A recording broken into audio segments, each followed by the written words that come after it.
8월 둘째 주 예배 자리에 오신 여러분을 진심으로 환영하며 이 시간 말씀의 풍성한 은혜가 함께하기를 축복합니다. 메시아이신 예수님과 메시아 왕국에 대해서 제자들은 심각하게 오해하고 있었습니다. 그래서 서로 더 높은 권력을 거머쥐려고 다툼 가운데 있을 때 주님은 그 모든 것을 아시면서도 겸손함으로 섬김의 본을 보여주셨습니다. 그러며 말씀하시기를 이 삶이 제자의 삶이다 라고 말씀하십니다. 그리고 이 제자의 삶인 겸손을 실천하기 위해서는 사랑이 그들에게 있어야 함을 말씀해 주시면서 서로 사랑하라 말씀하셨습니다.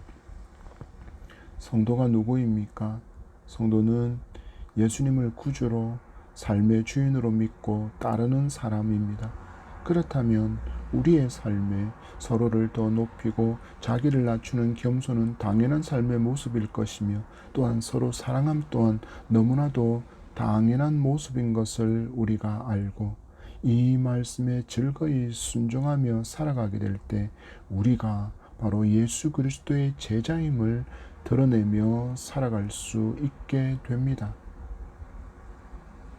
그러나 이렇게 말씀에 온전히 순종하는 삶이 성도에게 없으니 주님이 말씀하신 것처럼 맛을 잃은 소금이 되어서 세상 사람들한테 짓밟히고 있는 것임을 성도는 분명하게 알아야 합니다. 여러분, 마지막 시대 우리 주님은 분명히 재림하십니다. 이것을 너무나도 잘 알고 있는 마귀는 마지막 때까지 예수님을 따르는 성도에게 마치 자기가 세상의 주인인 양 보여지게 만들기 위해서 또한 많은 이적을 베풀 것이고 미혹의 역사를 절대로 포기하지 않을 것입니다. 그래서 성도가 신앙을 포기하도록 박해하는 일도 멈추지 않을 것입니다. 여러분 보십시오. 파리 올림픽이 이제 끝이 나고 있습니다. 개막식에서 문명인이라고 자부하는 그들이 보여준 최후의 만찬의 패러디를 보십시오. 그들은 예수님을 대놓고 조롱했습니다. 또한 영국 국왕이 참석한 모임은 광야에서 너희를 애굽에서 인도해낸 여호와라고 말하며 제작했던 황금소처럼 거대한 소를 만들고 거기에 숭배하는 모습을 보여주고 있는 것은 인간이 얼마나 여호와를 멸시하고 하나님의 창조 질서를 거부하며 하나님께서 그토록 싫어하시는 우상 숭배와 샤먼과 토테미즘이라는 이 추악한 죄 가운데 이 모든 것을 추구하고 있는지를 분명하게 보여주는 사건이라 할 수 있습니다. 여러분, 이 나라들이 어떤 나라입니까?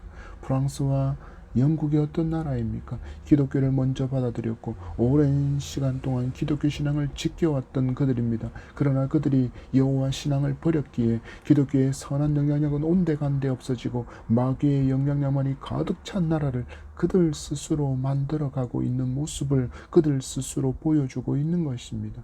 이런 모습이 대한민국에는 없습니까? 아니요, 넘쳐납니다. 우리의 미푼 양속이 무엇입니까? 예였으며 효와 공경과 인애의 전통적인 가치는 모두 땅에 떨어져 버렸고 우상 숭배의 영적인 음란과 성적인 타락과 동성애, 트랜스젠더, 마약 중독, 폭력 중독, 무질서, 무법한 세상으로 내가 왕인 세상이 되었습니다. 성경에서 하나님의 진노와 멸망을 초래했던 소돔과 고모라, 그리고 그 시대에 왕이 없으므로 사람들이 각기 자기 소견에 옳은 대로 행했던 그 사사의 시대보다 더 악한 시대를 우리는 지금 마주하고 있고, 이 마주하고 있는 것이 바로 이 땅, 이 세계이며 대한민국이라는 것을 우리는 알아야 합니다. 이런 시대를 살아가는 성도가 지금이라도 빛과 소금의 삶을 살아가는 바른 신앙을 회복하지 못한다면 분명히 더 급속도로 많은 삶의 영역과 영적인 영역이 붕괴하고 말 것입니다. 여러분, 역사 이래로 성도는 그 시대의 파수꾼으로 깨어 있었습니다. 대적의 침입을 방지하고 침입하는 적을 먼저 발견해서 대비하도록 나팔을 불었던 그 파수꾼의 사명을 신실함으로 시대마다 깨어있는 성도는 이 파수꾼의 사명을 감당해 왔습니다. 그리고 이 시대는 우리에게 더욱더 깨어있는 신실한 파수꾼의 사명을 요구하고 있습니다. 주님께서 사랑함으로 모든 사람이 너희가 내 제자인 줄 알리라 말씀하신 것을 역사적으로 살펴보면 사도들은 이 말씀에 온전히 순종하는 삶을 살았고 그로 인해서 열방에 복음이 증거되는 생명의 역사가 풍성히 일어나게 되었습니다. 이 역사적인 역사들의 사건들이 순식간에 일어나는 일이 아니라는 것을 말씀이 오늘 우리에게 보여주십니다. 그리고 복음의 역사는 인간의 노력의 결과가 아니라 전적인 하나님의 은혜임을 분명하게 알려주십니다. 본문 36절의 말씀입니다. 시몬 베드로가 이르되 주여 어디로 가시나이까? 예수께서 대답하시되 내가 가는 곳에 내가 지금은 따라올 수 없으나 후에는 따라오리라. 아멘. 예수님께서 하나님께서 맡기신 그 구속 사역을 완수하신 후에 다시 원래 계셨던 하나님 보좌로 가실 것을 말씀하셨습니다. 그러자 베드로가 곧장 주님께 질문합니다. 쿠오 바디스 도미네, 주여 어디로 가시나이까? 오늘 말씀의 제목이기도 한 쿠오 바디스 도미네, 주여 어디로 가시나이까? 이 베드로의 질문을 들으신 예수님은 제자들에게 계속적으로 말씀하시는 것을 다시 베드로에게 알려주고 있습니다. 내가 가는 곳에 지금 따라올 수 없지만 후에는 따라오리라. 주님은 십자가의 죽음을 맞이하실 것입니다. 그리고 부활을 마주하실 것입니다. 그리고 하나님 보좌 우편으로 승천하시게 될 것을 말씀하셨기에 베드로가 이 주님과 같은 죽음에 지금은 동참하지 못한다라는 말씀입니다. 그리고 아직 베드로가 죽음 앞에 당당할 수 있는 신앙의 성장이 없었고 또한 아직 성령의 권능을 능력으로 받지 못한 상태였기에 베드로가 지금은 따라올 수 없다라고 말씀합니다. 그리고 이어지는 어떤 표현이 있습니까? 후에는 따라오리라. 이 말씀으로 베드로가 나중에 어떤 삶을 살게 될지를 분명하게 주님께서 예언하시고 있습니다. 네도트 하마셉 막데발디, 무려 330년간 이어진 기독교 박해를 주도했던 로마 황제의 이름의 첫 글자들입니다. 네로, 도미티아누스, 트라야누스, 히드리아누스, 마르쿠스 아우렐리우스, septimius 세베루스, 막시미누스, 데키우스, 발레리아누스, 디오클레티아누스. 여러분, 무려 330년간이나 기독교를 박해했던 악한 왕들의 이름입니다. 여러분, 그 첫 시작이 누구입니까? 바로 네로입니다. 폴란드 소설책의 이름이기도 하고 또 영화로도 조작되었던 코바디스에 보면 네로 황제의 박해로 인해서 로마 교회에 커다란 위험이 임했고 많은 성도가 박해받았습니다. 그래서 사자의 밥으로 투장에서 사냥감처럼 희생되기도 했고 황제가 지나는 길을 밝히는 등불로 불태워지기도 했습니다. 이 모든 일들 앞에 로마 교회의 성도들은 당시 교회의 지도자였던 베드로가 박해로 죽게 되면 안 된다고 여겨서 그를 탈출시키게 됩니다. 베드로가 로마를 빠져나와 언덕을 오르고 있는데 저기서 걸어오는 너무나도 익숙한 얼굴을 마주하게 됩니다. 바로 예수님이셨습니다. 놀라움과 그 반가움에 주님께 달려가 주님께 베드로가 묻습니다. Quo vadis Domine, 주여 어디로 가시나이까? 이 베드로의 질문에 주님이 말씀하시기를 내가 두고 온 나의 자녀들을 위해서 내가 다시 못 박히기 위해서 로마로 간다. 주님의 이 음성을 들은 후 다시 로마로 간 베드로는 십자가에 거꾸로 못 박혀 순교하게 됩니다. 소설도 영화에도 등장하지만 전성에 따르면 실제로 베드로는 주님께서 십자가에 달리신 모습과 같이 내가 어떻게 똑같이 매달릴 수 있느냐, 나를 거꾸로 십자가에 못 박아라 말했고 베드로는 거꾸로 십자가에 매달려 순교하게 되었습니다. 여러분, 이 순교의 자리에서 베드로는 주님이 말씀하신 지금은 따라올 수 없으나 후에는 따라오리라는 말씀이 생각나지 않았을까? 그리고 스데반처럼 순교 앞에 놓여진 그에게 힘주시기 위해서 보좌 우편에 서서 그를 바라보시는 그 주님을 보지 않았을까라고 생각해 봅니다.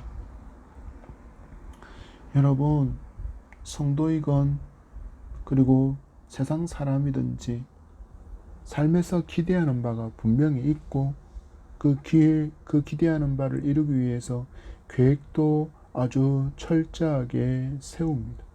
나는 이때는 이것을 할 거야. 나는 이때는 이것을 할 거야. 그리고 이것이 성취되면 나는 또 이것을 할 거야. 기대하고 계획하는 바가 분명히 있습니다. 그렇지만 세상 사람들은 이것을 추구하며 살아간다 할지라도 성도의 삶은 나의 기대와 계획으로 살아가는 것이 아니라 오직 주님의 뜻과 계획에 초점을 맞춘 생애를 살아가야 합니다. 토저 목사님의 책 보혜사에 보면 이런 내용이 있습니다.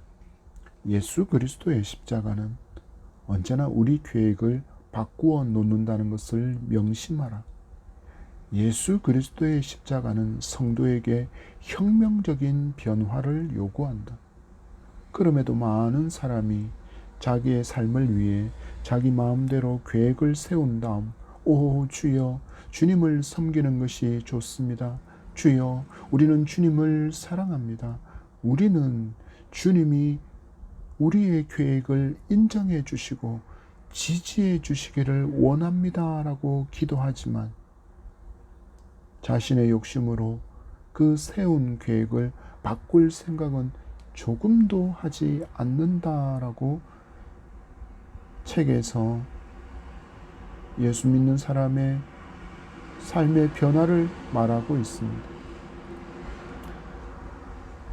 이렇게 예수님을 믿지만 여전히 내 뜻과 내 기대를 품고 살아가는 사람과 달리 주님께서 후에 나를 따라오리라 하신 말씀처럼 성령의 강림과 또한 충만함을 얻게 된 베드로는 이제는 자기의 뜻이 아닌 자기의 계획이 아닌 주님의 뜻과 주님의 계획을 온전히 따르는 삶을 살아서 그도 주님의 십자가를 지게 되었고 그리고 그토록 바라던 주님을 만나 영생 복락의 삶을 누리며 지금도 하나님의 영광을 위해서 하나님의 나라에서 열심히 헌신하고 봉사하고 충성하는 기쁨을 한량없이 누리고 있을 것입니다.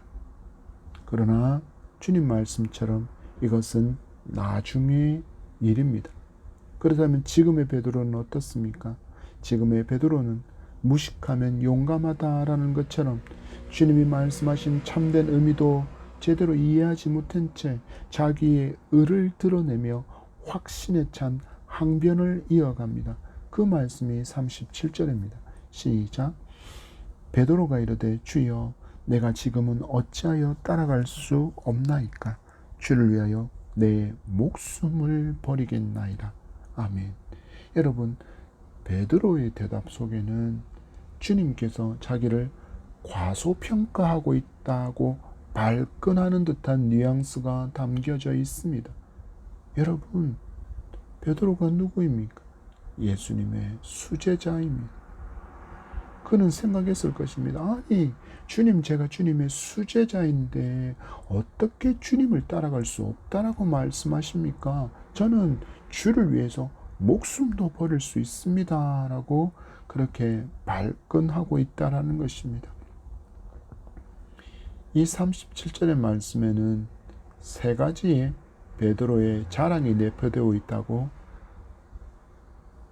주석가인 핸드릭스는 그의 요한복음 주석에서 이렇게 말합니다. 첫 번째로, 나는 다른 제자들보다 더 용감하다라는 자랑입니다. 두 번째, 다른 모든 제자들은 다 버려도 어떤 일이 생겨도 나는 주님을 부인하지 않겠다라는 자랑입니다. 세 번째로, 나는 주님을 위해서 어떤 일도 할 준비가 되어 있다라는 자랑입니다. 왜 이렇게 했을까요? 우리가 계속해서 말씀을 살펴보는 것처럼 제자들은 주님이 세우실 메시아 왕국에서 제일 높은 자리에 오르기 위해서 아웅다웅하고 있습니다. 그러니 다른 제자들보다 자기를 더 드러내려고 이런 반응을 보인 것입니다. 여러분, 자기를 제대로 평가하지 못하고 사람들은 늘 자기를 과대평가하거나 과대포장하는 경우가 얼마나 많습니까?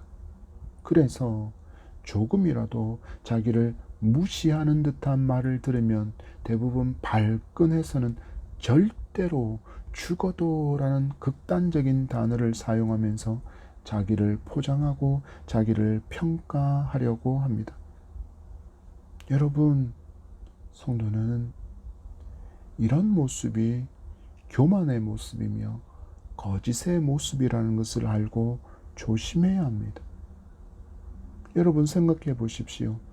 나를 평가할 때 내가 스스로 평가하는 것이 정확할까요? 아니면 다른 사람이 나를 평가하는 것이 정확할까요? 아니면 나를 지으신 창조주의 주님께서 하시는 평가가 정확할까요? 물어볼 필요도 없이 언제나 주님께서 나를 평가하시는 것이 제일 정확합니다. 여러분, 그렇다면 우리가 누구의 말씀에 따라서 살면 잘 살 수 있습니까? 주님의 말씀에 따라서 살면 너무나도 잘 살 수 있습니다. 이 지혜를 붙드시기 바랍니다. 그래서 혹시 누군가가 여러분을 향해서 무언가를 말할 때 발끈하거나 항변하라는 말을 너무 먼저 꺼내기에 앞서서 한번 생각해 보십시오. 왜 저 사람은 나에게 대해 이렇게 말할까라고 생각해 보는 것이, 잠시 멈추어 보는 것이 지혜라 할 수 있습니다. 그리고 성경의 말씀이 나에게 들릴 때 그 들리는 말씀의 거울에 비치는 나를 정확하게 보고 말씀의 인도함을 받는 것이야말로 최고의 지혜로운 삶의 태도임을 믿고 순종하시기 바랍니다. 예수님께서 베드로에게 내가 가는 곳에 지금은 따라올 수 없으나 후에는 따라오리라고 말씀하신 것을 들었을 때 이런 지혜가 베드로에게 있었다면 그는 주님, 어떤 뜻으로 하신 말씀이신지요? 자세히 알려달라고 요청하는 게 그가 선택할 수 있는 지혜로운 반응이었습니다. 그러나 베드로는 나 아니면 누가 주님을 따라갈 수 있어? 라고 자기를 과대평가하고서는 주님께 항변하듯이 잠시 후에 일어날 일에 전혀 책임도 지지 못할 말을 내뱉고 맙니다. 주를 위하여 내 목숨을 버리겠나이다. 이 베드로의 말은 주님이 말씀하신 것처럼 나중에는 이 말대로 실천에 옮겨지게 되겠지만, 그러나 지금 주님 앞에 서 있는 베드로에게는 해당하지 않았습니다. 이 베드로의 고백이 이루어지기 위해서 먼저 일어나야 할 일이 있기 있기 때문입니다. 그것이 무엇입니까? 바로 예수님의 죽음입니다. 예수님께서 하나님께서 맡기신 구속사역을 모두 마친 후에 약속하신 성령께서 오실 것입니다. 그때가 되면 베드로는 지금 고백한 것처럼 주님을 위해서 목숨을 버리게 될 것이지만 아직은 아닙니다. 한국 사람의 가장 큰 특징은 빨리빨리라고 소문이 나 있지 않습니까? 외국에서 살다가 온 사람들, 오랜 시간 동안 한국 문화에 경험이 있는 사람들, 그리고 한국 사람들은 외국에 가면 속이 터져서 열불나는 일이 그렇게 많다고 말하는데 그 중에 하나가 일 처리 속도가 너무 느리다는 것입니다. 특히 관공서에 가보면 하루 만에 일 처리가 끝나는 일이 거의 없다고 합니다. 몇 날, 며칠이 걸려서 일이 진행되기도 하고, 특히 그 일의 담당자가 자리를 비운 경우에는 아무도 대신해서 그 업무를 처리해 주지 않는다고 합니다. 왜입니까? 자기 일이 아니기 때문입니다. 그 일에 대해서 자기가 책임질 수 없기 때문입니다. 그래서 이렇게 너무나도 느린 속도로 일이 처리되는 것을 보면 한국에서의 빠른 업무 처리를 경험한 사람들은 속에서 열불이 난다라는 것입니다. 그런데 이런 기질이 신앙에도 너무 자주 등장합니다. 너무나도 빠른 신앙의 성장을 원하고, 그래서 기도하면 하나님께서 즉각 반응하셔서 기도하고 눈 떴을 때 기도의 응답이 눈앞에 짠 하고 펼쳐지기를 기대한다라는 것입니다. 여러분 기억하십시오. 신앙은 평생의 여정입니다. 그래서 더 깊어지고 넓어지고 높아지는 성장의 시간이 반드시 필요합니다. 여러분, 너무 빨리 급성장을 원하면 부작용이 반드시 일어나게 됩니다. 한 예로 식물을 키워보면 웃자람을 마주하게 될 때가 있습니다. 웃자람이라는 것은 씨앗을 심고 싹이 나오고 자라는데 잎이 제대로 나지도 않은 채 키만 쑥 하고 자라는 것을 말합니다. 뿌리의 깊이와 그 퍼짐과 그 튼튼함에 비해서 길쭉하게 위로만 웃자라게 되면 이것은 잘 자라고 있는 것이 아니라 이 식물은 너무나도 연약한 상태이고, 이 상태가 지속되면 대부분은 말라 죽습니다.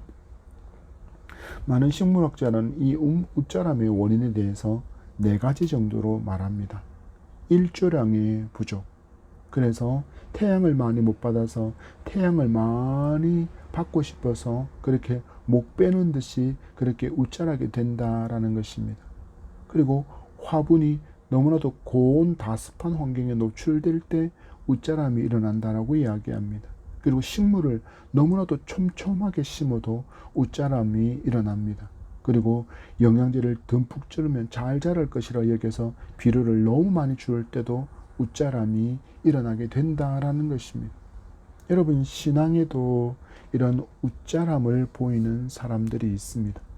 아직 신앙의 뿌리가 넓고 깊고 튼튼하게 뿌리내리지 못했는데 받은 은혜로 인해서 뭔가 뜨거움만으로 열심을 내는 그 경우가 바로 그렇습니다. 이런 분들은 한순간 누군가에게 실망하고 내 기대에 전혀 다른, 내 기대와는 전혀 다른 그런 모습을 마주하게 되었을 때 실망해서 말라버리는 경우를 신앙생활 가운데 저는 너무나도 경험했습니다. 은혜를 받았으면 성장과 성숙을 위해서 꾸준히 양분을 잘 공급해 주어야 합니다. 무엇입니까? 말씀과 기도의 삶으로 튼튼해져야 한다라는 것입니다. 그리고 자기의 수준에 맞는 신앙 훈련은 꼭 받아야 합니다. 여러분, 젖먹이 아기가 젖이 아니라 단단한 음식물을 먹으면 큰일 나지 않습니까? 이와 같습니다. 여린 수준의 어린 수준의 신앙을 가진 사람이 자기에게 맞지 않는 신앙 훈련을 선택하면 이해도 안 될 뿐더러 이것이 너무나도 힘겹고 자기에게 유익되지 못하니 여기에 즐겁게 동참할 수 없게 됩니다. 여러분의 신앙의 수준을 잘 점검하고 성장을 위한 바른 노력을 기울이고 좋은 영양분도 잘 먹고 튼튼한 제자로 자람이 있기를 축복합니다. 베드로는 아직 튼튼한 신앙의 수준이 아니었기에 주님께서 십자가를 지신다는 것의 의미를 잘 몰랐습니다. 주님이 죽으셔야만 성령의 권능을 받아 사도들과 제자들에 의해서 복음의 역사가 더 광범위하게 일어나게 될 것도 알지 못했습니다. 아직 성령 강림도 경험하지 못했고 성령 충만도 하지 않은 상태였기에 죽음에 대한 공포를 이길 수 있는 부활의 소망 역시 그에게 없었습니다. 이 상태를 너무나도 잘 아시는 주님께서 베드로가 자기를 과대평가하는 그 입이 쏙 들어가게 만드시며 자기를 온전히 돌아볼 수 있도록 말씀을 주십니다. 38절의 말씀을 받습니다. 예수께서 대답하시되 내가 나를 위하여 내 목숨을 버리겠느냐? 내가 진실로 진실로 내게 이르노니 닭 울기 전에 내가 3번 나를 부인하리라. 아멘. 주님이 물으십니다. 내가 나를 위하여 내 목숨을 버리겠느냐? 베드로는 주님을 위해서 자기가 목숨을 버리겠다고 말했지만 조금 후에 주님께서 베드로를 위해서 목숨을 버리셨습니다. 성도가 주님을 사랑하고 그래서 주님을 위해서 헌신하고 봉사하고 충성하는 그 모든 일들이 결코 자랑이 될 수 없는 것은 이와 같이 예수님께서 먼저 우리를 사랑하셨고 당신의 생명을 주셨기 때문입니다. 이것을 깨달은 베드로, 예수님의 고난과 죽음과 부활과 승천하심을 모두 함께 했던 베드로, 그리고 성령 강림, 성령 충만함을 경험한 후에 베드로는 완전히 달라지는 모습을 보게 됩니다. 그에게 성장이 일어났다라는 것입니다. 그에게 성숙이 일어났다라는 것입니다. 베드로전서 1장 22절 말씀에 너희가 진리를 순종함으로 너희 영혼을 깨끗하게 하여 거짓이 없이 형제를 사랑하기에 이르렀으니 마음으로 뜨겁게 서로 사랑하라.